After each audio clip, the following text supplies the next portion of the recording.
জান, এই জান, একটা কথা বলার জন্য ভিডিওটা অন করলাম। হ্যাঁ, এই যে রোজ ডে প্রপোজ ডে সবাইকে দেখি গোলাপ দিয়ে হচ্ছে ইয়ে করে প্রপোজ করে, আবার রোজ ডে পালন করে, আমি যে কোনো কিছুই করলাম না, তোমার প্রতিক্রিয়া কি বলো? তুমি তো মানুষের জন্য তোমার দা রয়্যাল সেলুনে ঠিকই 50% আচ্ছা, রয়্যাল সেলুনের কথা বাদ দাও, তুমি এখন আমাদের কথায় আসো। আমি তোমাকে গোলাপ দেই না অথবা তোমাকে উইশ করি না, এগুলা কিভাবে দেখছো বলো? মানে তোমার কি কষ্ট হয় না? আমি তো নিজেই একটা ফুল, তুমি আমার আর কি ফুল দিবা? তোমার কি কষ্ট হয় না অন্যরা যে গোলাপ দেয় বা আমি এগুলা পালন করি না, আমার এগুলা ভালো লাগে না যে? না, কষ্ট হয় না? কারণ তুমি আমার অনেক ভালোবাসো। আচ্ছা, তোমার কি মনে হয় ভালোবাসা কি গোলাপ দিয়ে চকলেট দিয়ে প্রপোজ করে প্রকাশ করতে হয় বা প্রকাশ করার বিষয়?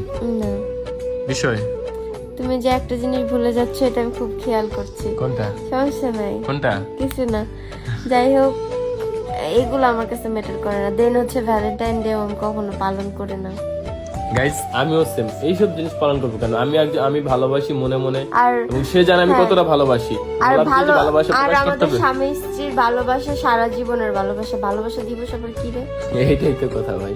হোয়াট ইজ ভালোবাসা দিবস? আমরা এসব হারাম ডে পালন করি না নাকি? ইয়েস।